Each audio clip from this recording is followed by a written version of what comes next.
Okay, thank you. So now we kind of fast forward. Now we're in Minnesota. so, so the question is, why Minnesota? That's the. Sometimes I hear 360. What's the number used? 64,000 or 64 something $1,000 question. Sometimes, what can you correct me? Is it 64,000? I heard that sometimes. But I usually use $1 million question. So, so right. Right. So, so what happened was now we are back to the camps. The Somalis are now displaced in the refugee camps, and for some reason, somebody in the State Department or the U.S. government began to bring Somali refugees from the Kenyan camps, and they went there, and right at the camps they go through screening and interview and trying to establish who to select to go. So generally speaking, most Somali refugees would have gone through that screening, and the U.S. embassy there in Kenya, for example, or in Ethiopia, the embassy that's facilitating they would go through this, and they would have some orientation to American life and the basics of expectations and so on. So initially, they did not choose where they want to resettle. The government, the U.S. government, brought people, took them to different states. Some had relatives here, and so maybe because of that, they took them to where their relatives were. But in the beginning, it was random. People taken to different states, and they had different experiences. So the ones who came to Minnesota seems to have liked the reception that they had. Especially, these are the the three attributes I would say. The first one is accommodating employment opportunities. Is the first one. This is the early 90s. The economy was booming, so as soon as they came, they were able to find jobs. And then the second was the school system in Minnesota was very accommodating. Mostly Minneapolis public school system was where Somalis first started. They resettled in South Minneapolis, Cedar Riverside neighborhood, and they began to spread out. And then also the affordable housing too. So those high-rise buildings and other support system. So these were the reasons why it seems the ones who came here liked that environment that they received. And Somalis are oral society. They talk a lot, and word of mouth spreads. And they began to call their relatives back in the camps that this is a good place to come. And so that was how the Minnesota phenomena started. It was never a government decision to bring so many Somalis to Minnesota. It was like any other state. And also from that point, once the word began to spread, also many Somalis living in other states also started coming here. For example, I was part of that pool. I was living in Virginia, D.C. area. When I came in 1991 to the U.S., was working in Virginia, and then when this Somali, we began to hear Minneapolis and Minnesota and all this. So also many Somalis also began to move from other states as part of that system and structure that was being established here. So, what the lesson we learned from here is that the community finding that affinity that this is a good place and it's accommodating, and it's a good place to raise family, and then from there it grew. So, and then the other point we need to know is that Somalis were not new to the U.S. I mean, in the D.C. area, for example, in New York, in Boston area, there were Somalis professionals who, even there was central government who came to the U.S. and students and so on. But in Minnesota, I hear there were about maybe 50 individuals. That's what some of them are still here, that were living in the state when this refugee situation started. Right now, community estimates are about 70,000. Official, government quotes are maybe around 30,000. There's a discrepancy there, hard to prove. No one, I guess, counts, But, I mean, Somali community is very visible in the state. Now it's not just the Twin Cities. They have moved to even greater Minnesota. After the Twin Cities, Rochester comes. Next was about 5,000. St. Cloud, Owatonna, Faribault, even Moorhead, Fargo-Moorhead area. So they have kind of moved to greater Minnesota. And even the Twin Cities now, it's not only South Minneapolis anymore. So I think Bloomington, I don't know how many Somalis live here now, but they're kind of moving to all over the state, becoming more established now, people purchasing homes. And actually, I made a presentation to one of the elementary schools in Bloomington, Oakdale, Oak Grove, yeah. About a month ago, yeah, I made a presentation to the teachers there. So this was how the phenomena started, and now they are all over the state. So and they are very visible community, as you have seen. When it comes to the general Muslim population in Minnesota, Somalis will constitute up to maybe 70%. So it's very visible community that you will find in many places. At the airport, the cab driver, those are the most popular guys, I guess. Everybody knows Somali cab driver. So,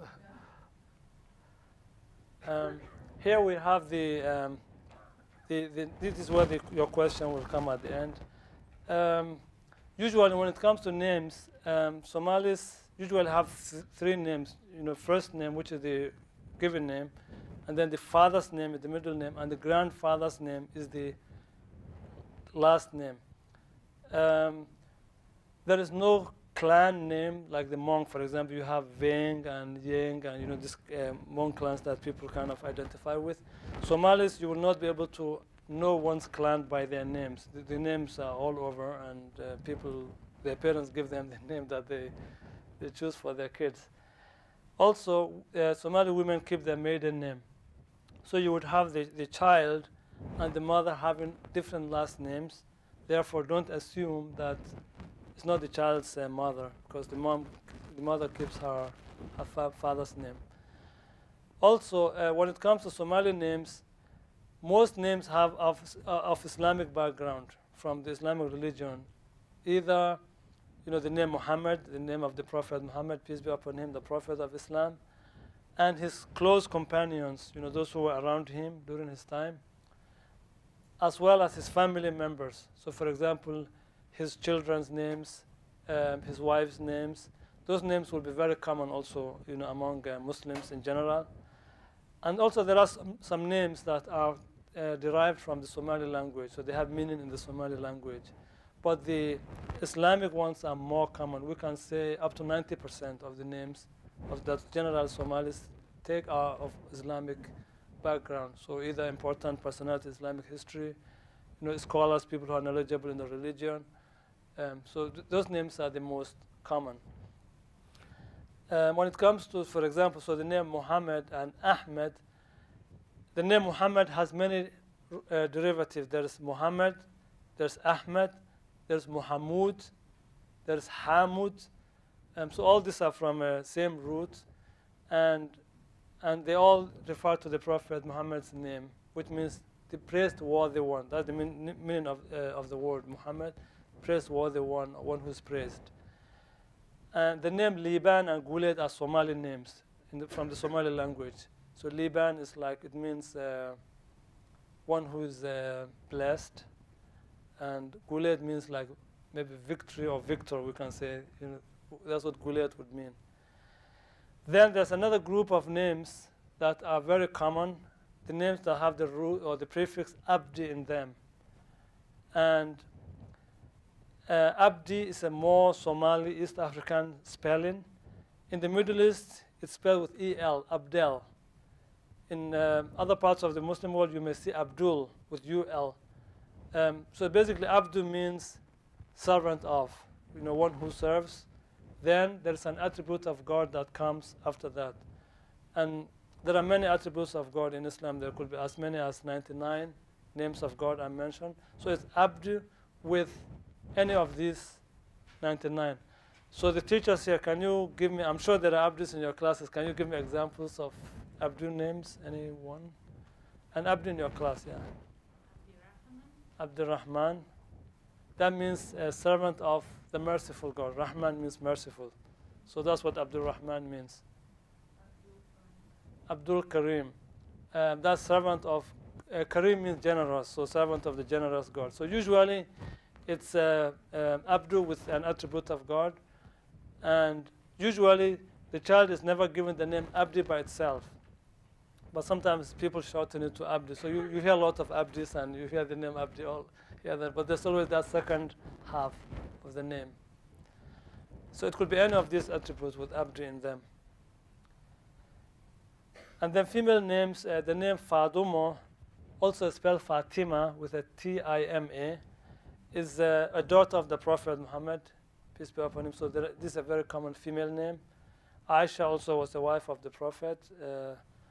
And Ubah and Hodan are Somali language names. Ubah means flower, and Hodan means one who's rich, wealthy or something like that. So these are Somali language names, common female names, yeah. So do the girls take the father's name and the grandfather's name too? Yes, yeah. So they'll take their father. They all have the same last names in a family, but the mom will have privilege. Exactly. But the trick here is, and the part that's hard to pick is, since there is no consistent last name, there's no consistent family name, so the grandfather's name moves down. So I don't know if you get the point. For example, my name is Abdisalam, and say my father's name is Ali, and then Adam is my grandfather's name. I have a son. My son's name is Abdul Rahman, so he will be Abdul Rahman, Abdisalam, Ali. It's not going to be Adam for him, for my son. So it keeps shifting. So there is some confusion there. So sometimes you may even find the child and the father having different last names, because each one of them take their grandfather's name. So sometimes we're struggling with that. So usually we give the advice, maybe father and child who are living at the same time, maybe should keep the last name and then later on move down or something.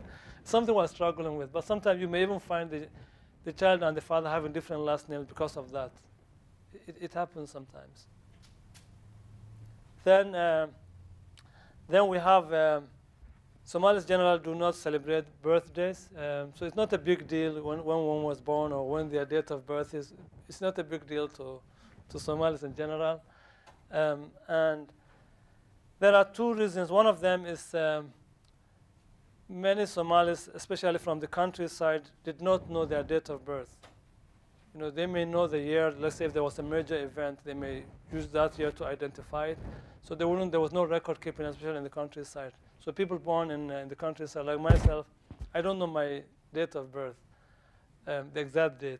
It's later on when you come to the city and you get a document, that's when you have to choose a number. And I choose May 12th. What they chose for me, I don't know. That's what's in my records. Yeah. so, I have a question, but it's not offensive if somebody says, "Oh, happy birthday," or I don't know. I think the class. I think, yeah, they won't be offended. I mean, people are used to it. It's not a big deal. But I'm just as a general, keeping the date, track of the date, and my birthday is coming and gift and whatever. It just comes and goes. Good luck to you. Right. But some are picking the idea of celebrating. Some families you may find them celebrating it. So that's one reason. Not that record keeping was in there, and then another one is a religious reason, and that's Muslims are encouraged to celebrate the two big Islamic holidays, or the Eid. So there's Eid al-Fitr that comes after Ramadan. We're going to see that in another slide. That comes right after Ramadan, and Eid al-Fitr or Feast of Sacrifice during the pilgrimage. So there are some religious texts that say Muslims should celebrate only those two and not other things. So some will, take that and avoid any other kind of festivities or celebrations. So, but again, if you say happy birthday, I don't think it will matter much. Then the million-dollar question that I was asked earlier: why so many Somalis? We can say a lot, especially the immigrants or the refugees, have 1/1 as a date of birth. And it was very interesting in the beginning when the community was new to the state. Many people were baffled. I mean, how come? Even it happened to me. I took a family to school, when they were new to the state, and the assistant principal came out and we showed them the birth dates of all the kids. There were 5 of them. All of them were 1/1. And then he looked at me and said, "How did they time it?" so